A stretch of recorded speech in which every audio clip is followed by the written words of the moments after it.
Your source for everything paranormal. Para X. The views expressed and the opinions given by the individual host and their guests do not necessarily reflect those of Para X, its affiliates, or its sponsors.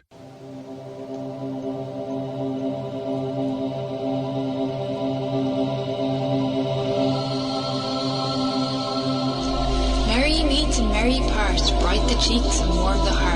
For tread the circle thrice about, to keep unwelcome spirits out. Bide within the law you must, in perfect love and perfect trust. Mind the threefold laws you should, 3 times bad and 3 times good. These 8 words the read fulfill, and ye harm none, do what ye will.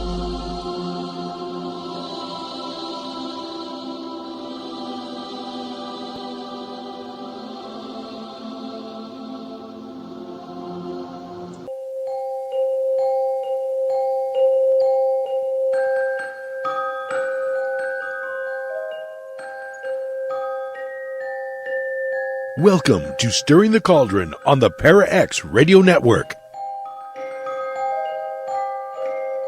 And now, here's your host, Marla Brooks.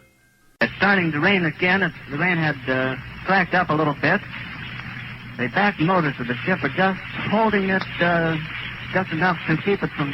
It bursts into flames. Get it started. It's fighting, and it's crashing. It's crashing terrible. Oh, my, get out of the way, please. It's bursting into flames, and it's falling on the mooring mast and all the folks between it. This is terrible. This is one of the worst catastrophes in the world. Oh, it's like 400 or 500 feet into the sky, and it's a terrific crash, ladies and gentlemen. The smoke and the flames now, and the flame is crashing to the ground, not quite to the mooring mast. All the humanity and all the furniture speeding around it. I can't talk to people. There's friends around there. I can't talk, ladies and gentlemen. Honest, it's just laying there a massive smoking wreckage. And everybody can't hardly breathe and talk and screaming. Lady, I'm sorry. Honestly, I can hardly breathe. I'm going to step inside where I cannot see it. Charlie, that's terrible. Listen, folks, I'm going to have to stop for a minute because I've lost the voice. This is the worst thing I've ever witnessed. Merry meet, everybody, and welcome to Stirring the Cauldron. Now, what you just heard was a live broadcast from May 6, 1937, when the Hindenburg crashed, landed, and burst into flames. Now, tonight we're going back in time to that event, the Hindenburg disaster. But even though the debris of that horrible accident has been cleaned up a long time ago, it might have left a mark. Not something you can feel or see, but something that is not unexpected at sites where horrible tragedies have taken place. It's not just human ghosts that might be left behind. The ghosts of unanswered questions about this terrible catastrophe are also lingering somewhere in the ethers. My guest tonight is Karen Timper, and she and her dad, Richard Kimmel, both military careers, have spent several years researching this famous disaster and have come across some really fascinating and spellbinding information. Now, chatters in the chat room, send your questions and comments to me in private chat. And if you're listening live and you want to come join us in the Para X chat room, come over to paraxradionetwork.com. Karen, hello and welcome. Hi, thank you for having me. Well, thank you for writing a book. It's really interesting. You're welcome. Before we jump into the book, please give us a little background about the Hindenburg. I mean, I think they're probably still teaching about it in school, but we never know. But because, there's a lot of things that people might not understand. It did not crash on a maiden flight. It wasn't the only airship of its kind. In fact, it was the lead ship of the Hindenburg class, which is the longest class of flying machines and airships. So what happened? Well, let's see. We like to call it the Silver Ghost. It's otherwise known as the LZ-129. It was a Zeppelin. There were 98 passengers and crew on board. 36 died. when the Hindenburg crashed. It doesn't sound like a lot of people, but it was about approximately 1/3 of the number of people that were on board. And it was the largest aircraft ever flown. Blimps today have a length of about 192 feet, like the Goodyear blimp. That should be familiar to a lot of people. Compare them to the Hindenburg, which was approximately 804 feet. So you can see the size, 3 times the size of a Boeing 747 airplane. Wow. Just slightly shorter than the Titanic. I think about 800 feet shorter. The year before, in March of 1936, May, Hindenburg's journey, they wanted to introduce passenger air service between Europe and the U.S. So by the summer of 1936, the Hindenburg flies over the Berlin Olympics, opening ceremonies. So, it was not its first maiden voyage. Then you can fast forward to May 3rd, 1937, 3 days before the crash. The Hindenburg departs Frankfurt, Germany, en route to Lakehurst, New Jersey, which is in Ocean County, New Jersey. It's just a little bit south of where I live. And Lakehurst Naval Air Station, it was acquired by the U.S. Army originally during World War I. The Navy purchased it in 1921.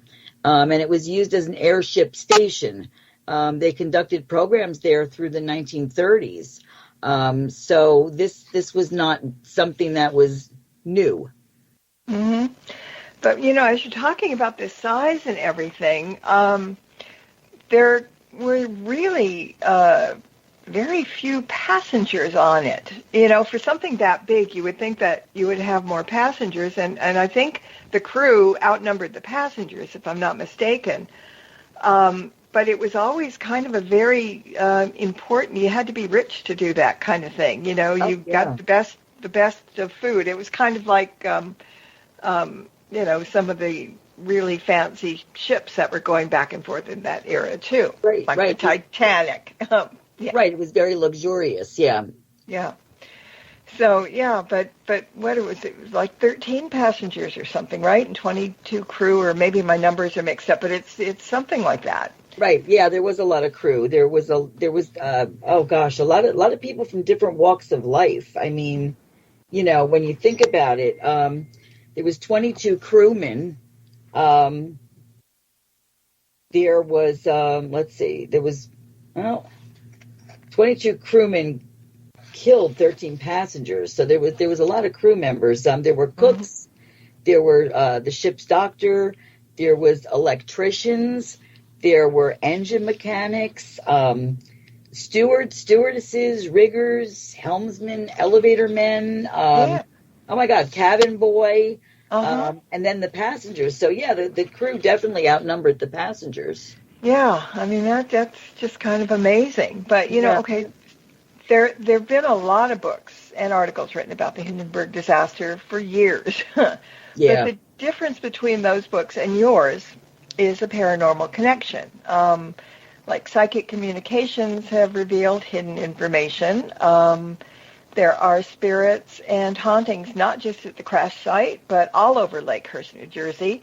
And those who, have not crossed over yet are making themselves known here and there. I mean, some have stories to tell, others are residual hauntings, but for a little town that something got put on the map, that many years ago, almost 100 years ago, it's still going strong, isn't it? Yeah, it is. I think about 85 years, but there was a magazine that published a spectacular color photo. It was a painting done depicting the catastrophe before it even happened. That was pretty interesting. That it tells a little bit about it in the book. I mean, you couldn't have predicted this. I mean,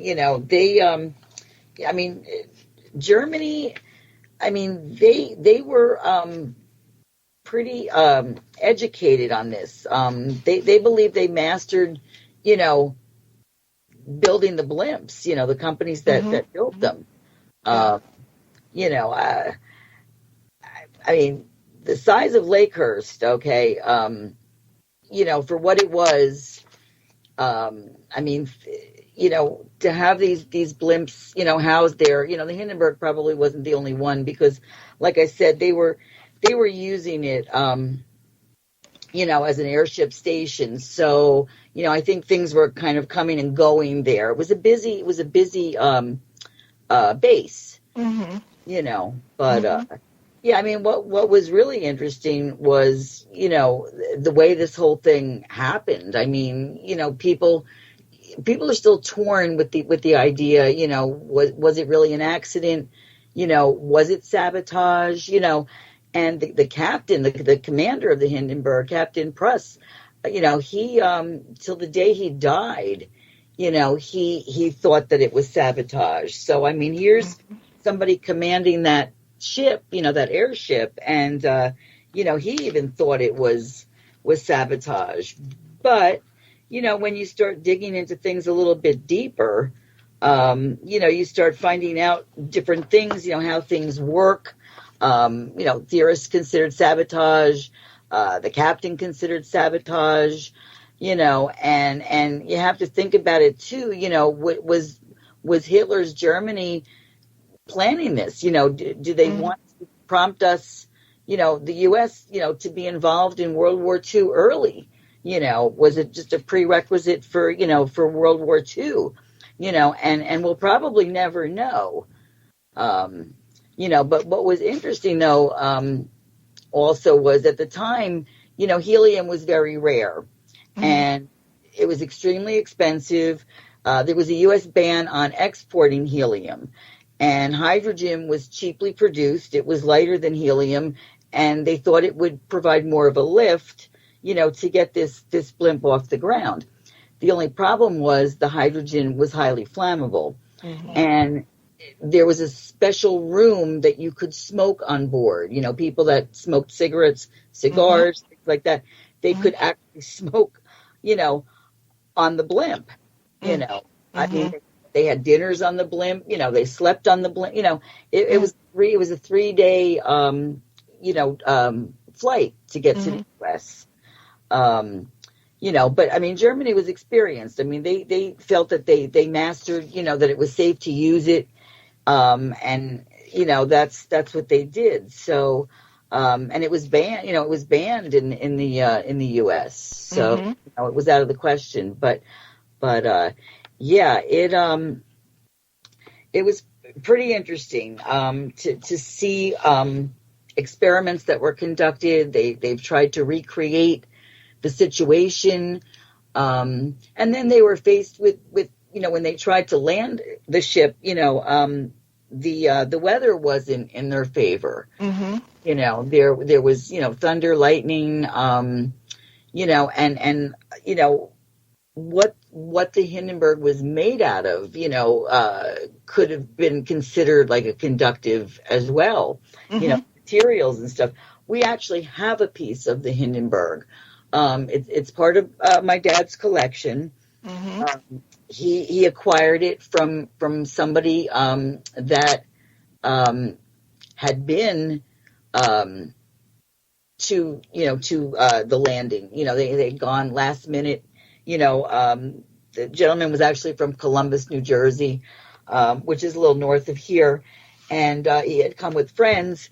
And as the blimp was exploding and you know, pieces were falling to the ground, the gentleman picked up a piece of it, you know, and the story's in the book, you know, it meant how it was acquired, you know, and had actually had gotten a piece of it. But and that was something that we had the psychics take a look at, you know, so you know, we've had psychics take a look at it by holding the piece, not telling them, of course, what it is. Right. And just some of the reactions that they've had. You know, they get, you know, information, the letters HIN, you know, was very hot. You know, it was hot to touch. They felt their hands were very hot. They can hear sounds of screaming, running, things like that. And that's what's interesting about our experience there. We've gone out to the base on a couple of occasions over the years, and you have to realize they at the time that it crashed and people needed medical attention. What were they going to do? I mean, the base was so big. They brought bodies to several of the outbuildings that were there. They used them as makeshift morgues, treated people and things like that. And this is what you're going to get. You're going to get a lot of residual because it was so tragic. Mm-hmm. And you're going to get, those sounds, those feelings. You're going to feel overcome with grief, sadness, excitement, terror, and, in the book, we do put some evidence into the book, which actually we're taking with a film camera, not digital. And we did pick up some energy in some of the locations. But, you get people that work on the base, you get people that live in the town, and they're going to tell you stories. And we mentioned some of the stories in the book. You can try as close to the anniversary date of the crash. And, you if the conditions are just right, and this is coming from, my experience as a paranormal investigator for the last 20 years, you're going to get conditions that are just right sooner or later.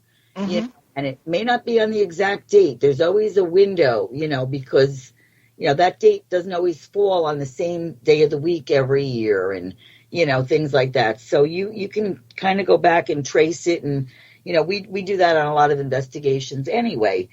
But there was one instance where we actually, we put the piece of the Hindenburg in front of a psychic that we were working with at the time.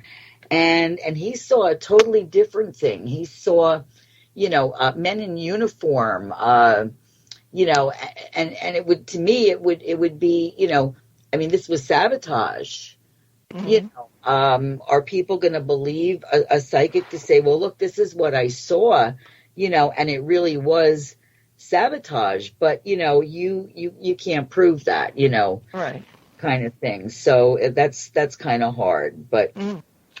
Well, I know from experience from writing my Ghosts of Hollywood series books, that lots of locations that I would have loved to investigate were off limits. So how difficult, or maybe it wasn't difficult, for you guys to be able to go in and do investigations at the crash site, at the Naval Air Station, at the haunted hangar, and the surrounding areas?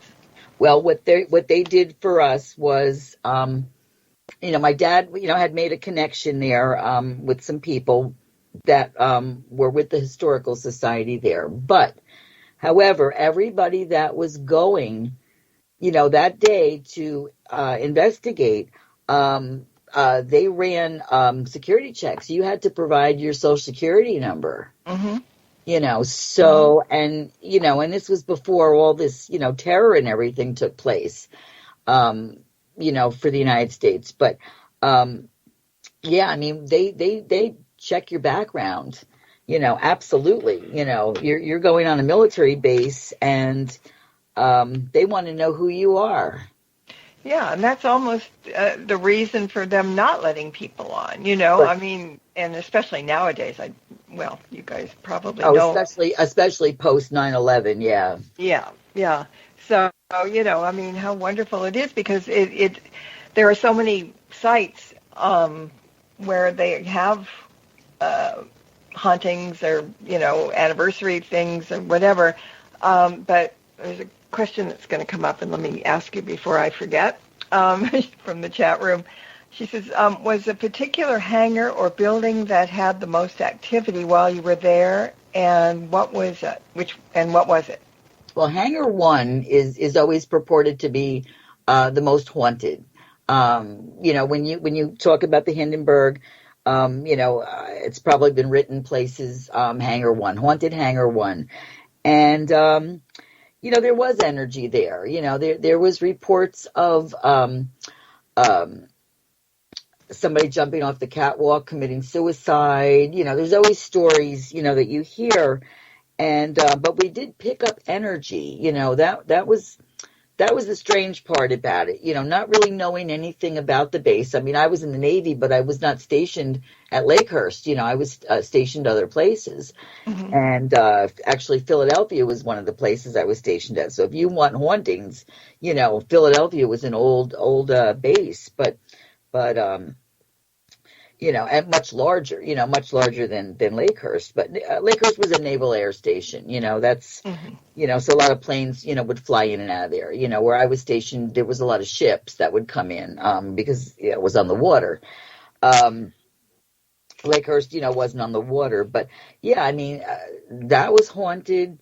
Like I said, we picked up a lot of energy and with a film camera. So it wasn't, digital where, sometimes there's room for suspicion, with the digital cameras and things like that. But, we got a lot of the evidence there. The crash site, you're going to get those feelings, you're going to experience, what people experienced that were involved with that. Like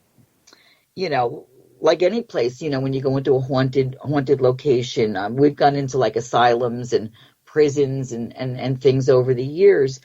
And,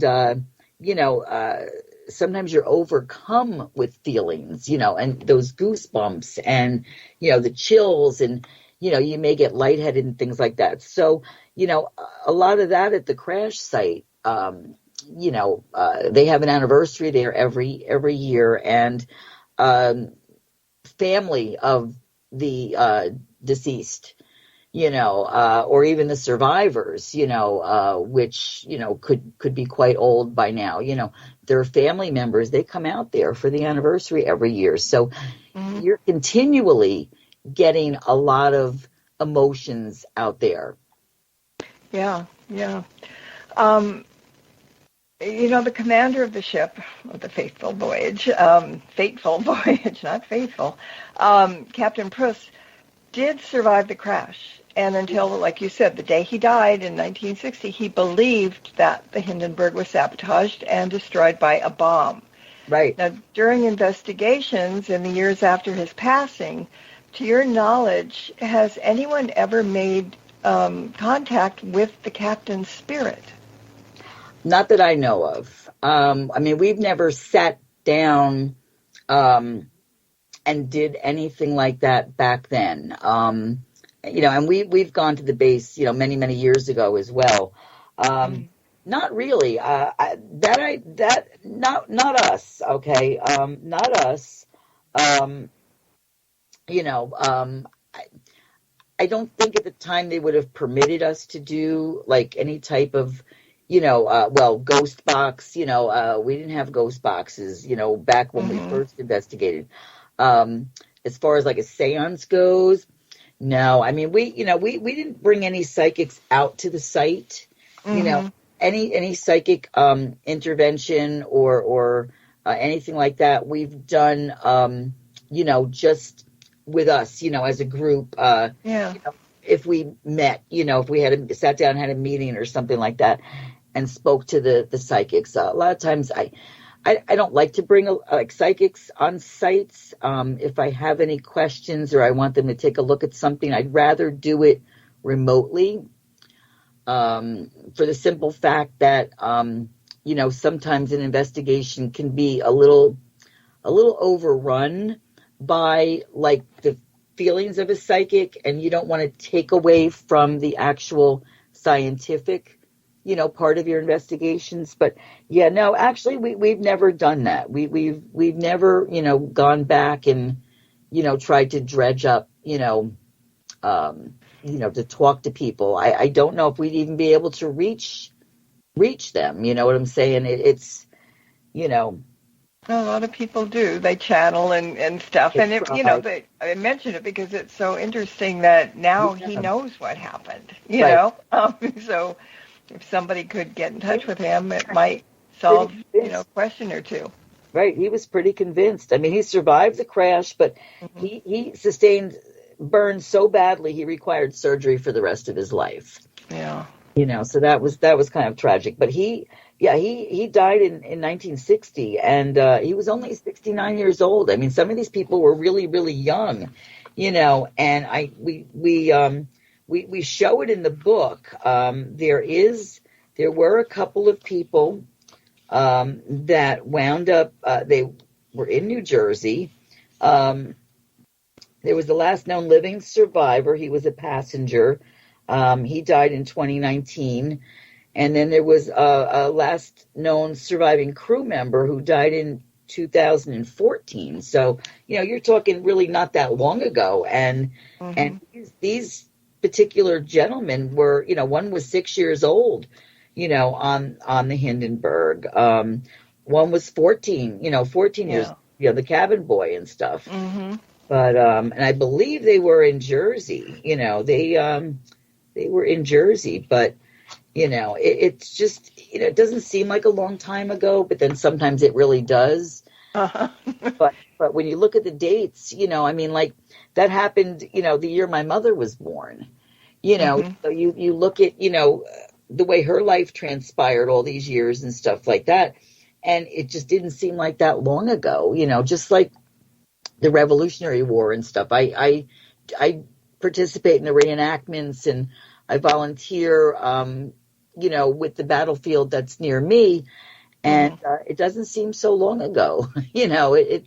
It's amazing, that time sometimes stands still, for certain things. But as far as our investigations, and we're limited to where you can go on that base because it's a working base. Mm-hmm. So you are limited to what you can do, and like I said, we've sat down with psychics, afterwards, not on the base, to get their impressions and things like that, and going in cold, for us, not giving them a lot of information about anything. But like I said, I mean, he saw these gentlemen, and, it goes into detail, with the last psychic that we sat down with more recently. And, it's interesting, that he comes up with, that there was some covert, operation going on, and to a great extent, it was very, very involved, it seemed like, what he was seeing and what he was conveying to us, Yeah. All right. We're going to have to take a quick break. That went really quick, the first half hour. So, everybody stay put where you are, and we'll be talking about some more of the hauntings connected with the Hindenburg and some more of Karen's personal experiences while investigating the site. So, hang in there. Stirring the Cauldron will be right back, so don't go away. If you end up with webbed feet, remember, you've been warned.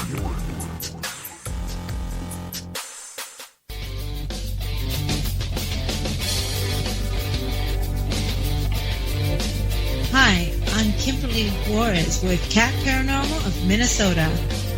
And I'm Jerry Ayers with Supernatural Investigators of Minnesota. And together, we are The Calling. Every Wednesday night, 7 p.m. Central Standard Time and 8 p.m. Eastern Standard Time, only on ParaXRadioNetwork.com.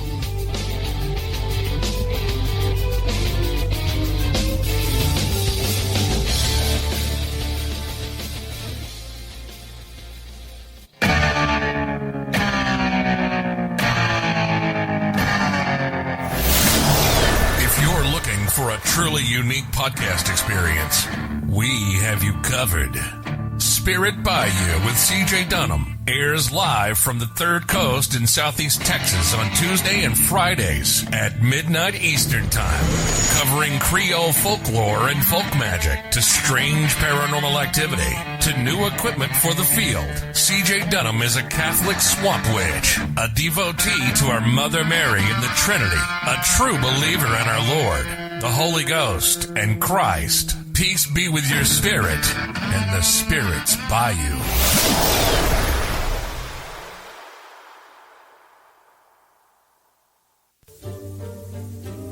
Hey everyone, it's Marla.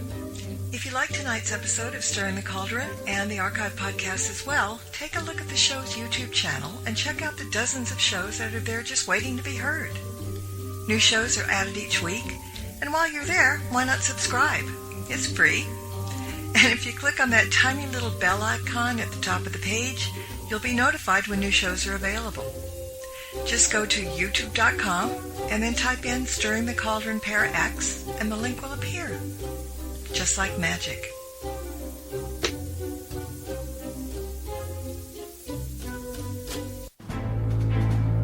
Welcome back to Stirring the Cauldron. Once again, here's your host, Marla Brooks.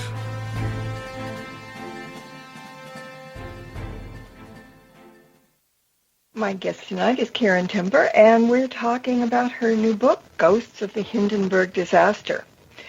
And, Karen, in the beginning of the book, your dad writes that he's of the opinion that this was the beginning of the end for Nazi Germany. How so? What was he thinking? Along what lines? Well, fire to fire, World War II for Germany, ended in flames, and, the beginning of the war, the unofficial beginning of the war was the Hindenburg going up in flames, so he had always said, fire to fire, the Hindenburg, the fire surrounding the swastikas painted on the tail fins. That's where the Hindenburg exploded, from the back end of it. And then he says, to the final days of, Berlin, ending World War II, he always said fire to fire, it was fire to fire. It started with fire, ended with fire. So, that was his take on it. And he gets, believe me, he gets into the more historical parts of things. Believe me, I'm no history expert, but the paranormal kind of gets you not by choice, into the history of things, because of the research and things like that. But we were talking about like the hauntings, and the medical building was very haunting. That one of the people there had a voice answer a question with no one around, and they were with a friend at the time, so it was witnessed by the friend as well. But we do have some stories, in the book, of staff members, people working there every day, some that have been working there for 35 years, 40 years, and, they witness different things. So, and like I said, it was very limited to where we could go, mm-hmm.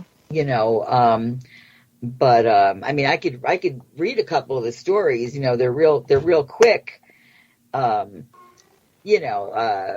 Sure, if you want to grab one, that's good. Yeah. Guy was working for 35 years. He worked on the first floor in building number 120, which I do not know where that is.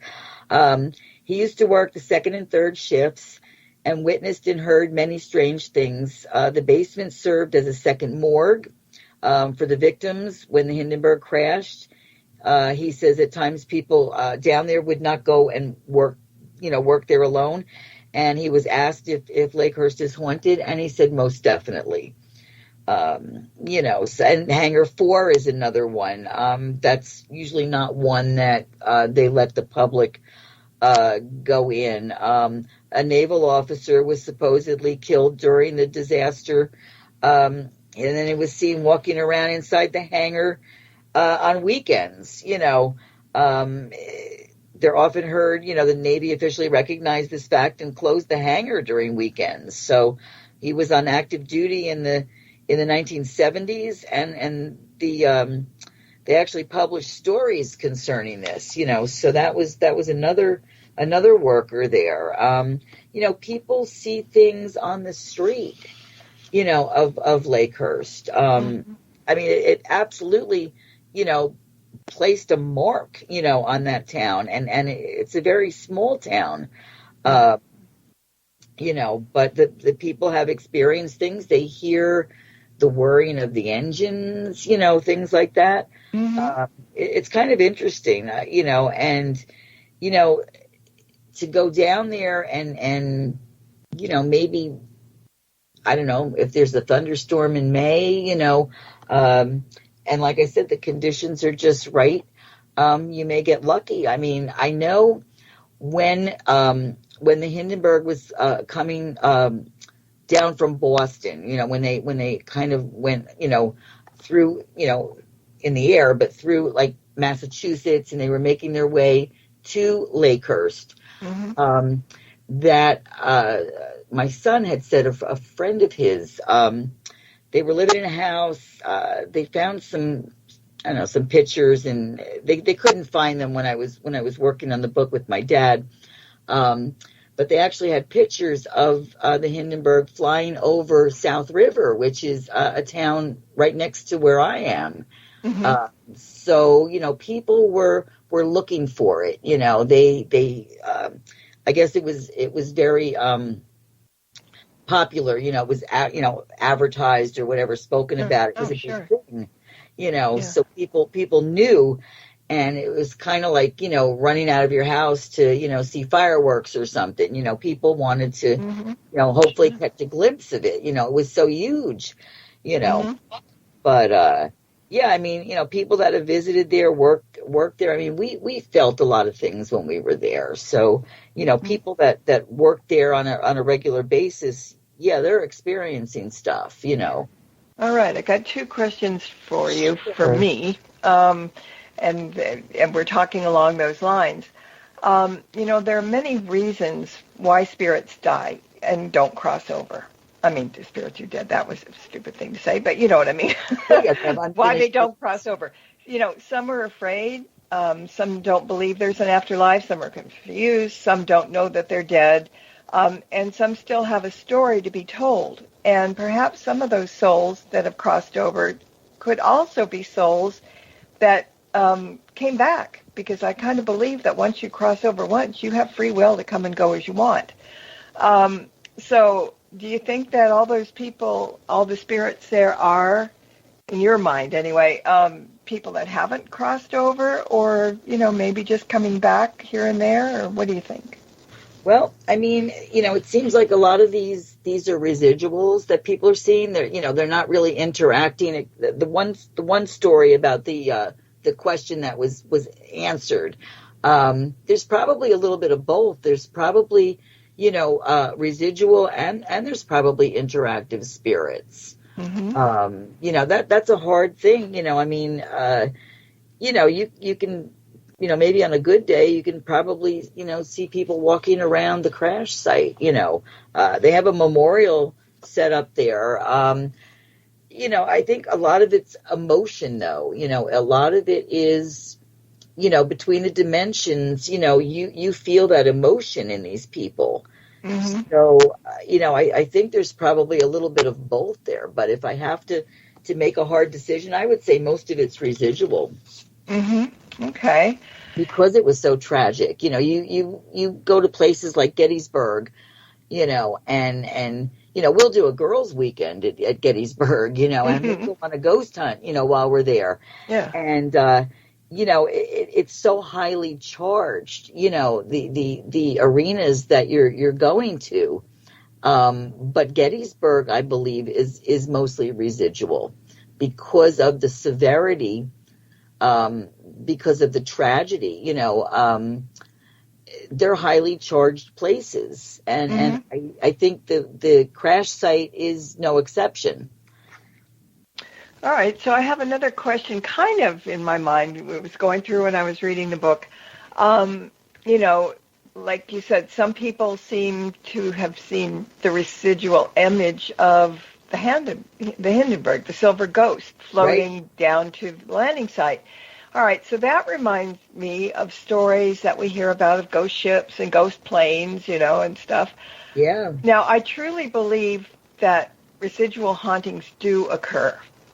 And the thing that I can't get my head wrapped around is that those are the ghosts of human spirits, usually.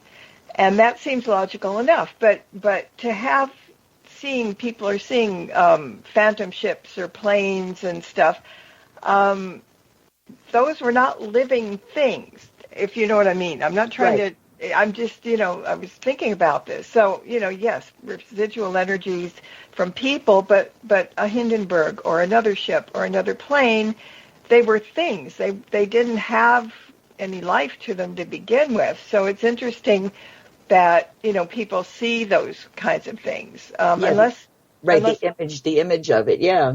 Yeah, and I mean, unless perhaps those who maybe have passed away on those vessels are still on board or something, but, it got into my head that why do you see something that, wasn't alive at one time? So, but you know what I think it is? I think it's, like with ghost ships and things like that, when they say like the pirate ships and things like that, or ships that have disappeared. How about Flight 19? The five Navy planes that disappeared, over the floor. Was it the Florida Keys? Yeah. Or something, you can hear the planes. You can maybe catch a glimpse of it or something.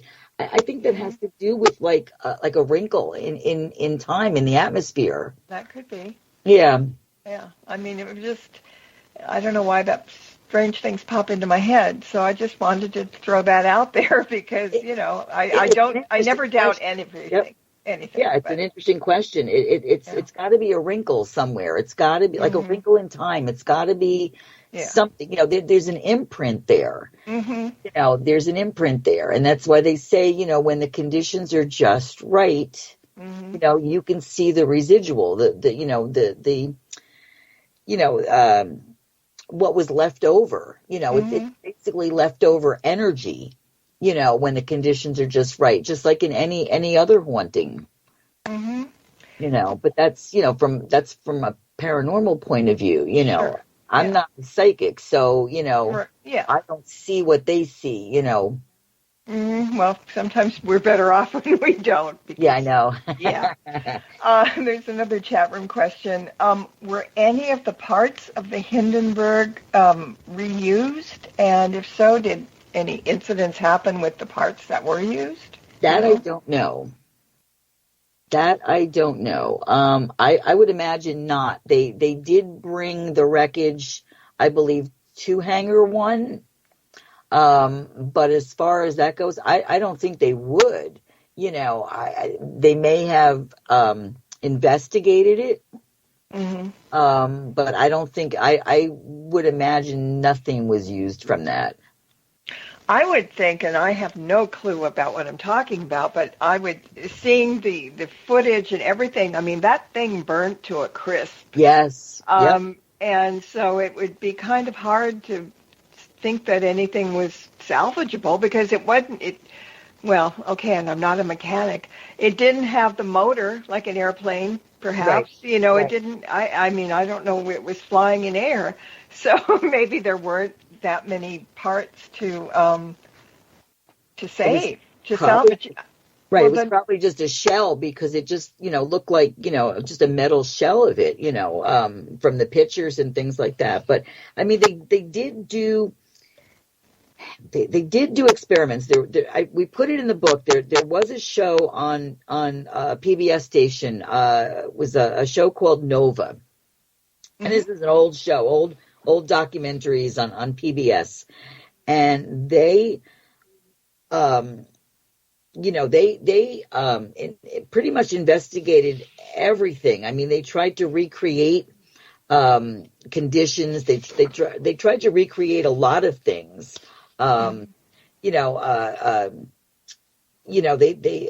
they tried, like valving off the hydrogen gas. I mean, they really went to great lengths to recreate some of this stuff, in a safe environment, of course. Mm-hmm. They tried to recreate the outer skin, and they set electrodes on top of the skin and applied voltage, as if to create the thunderstorm. I mean, it just had traveled across the ocean, so to get a spark going across the skin, and the skin was wet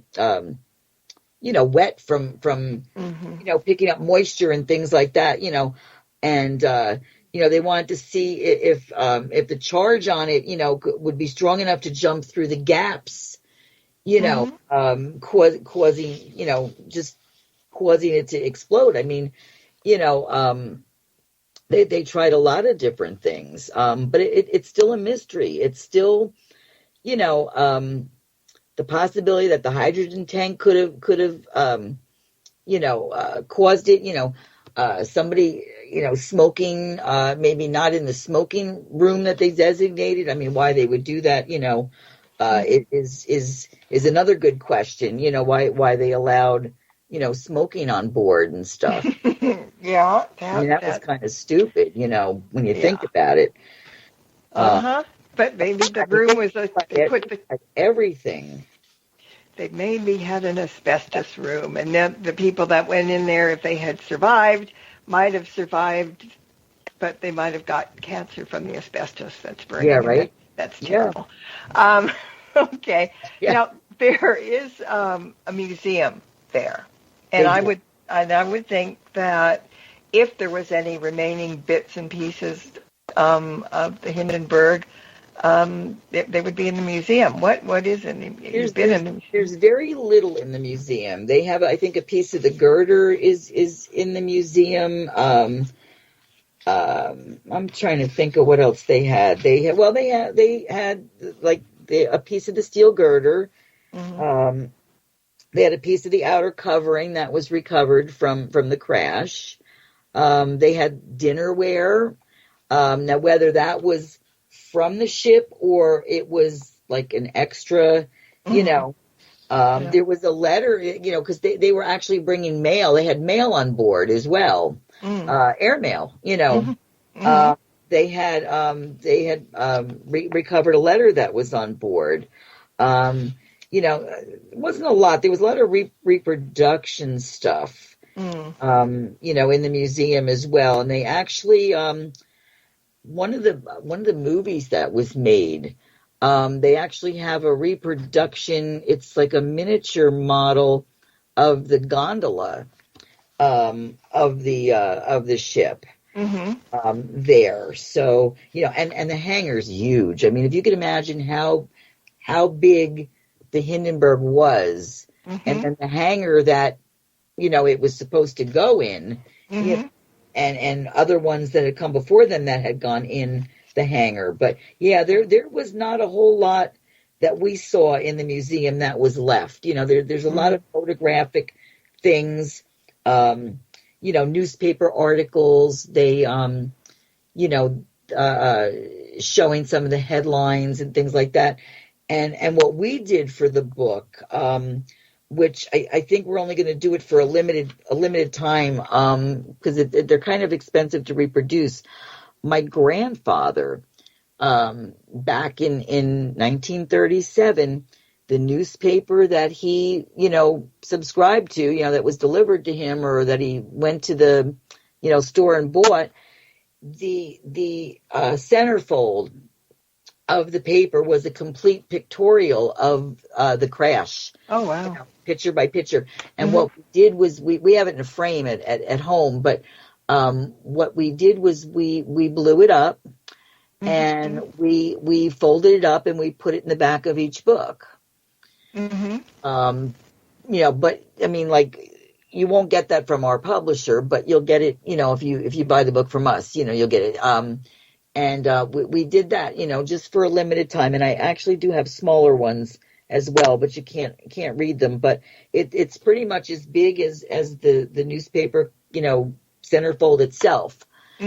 you know, which was interesting because it really did exist. You know, we have it in a frame, but you know, which was nice that my grandfather did save it. I mean, my grandfather's been passed on for a good number of years now. He passed away in the 80s, you know, early 80s.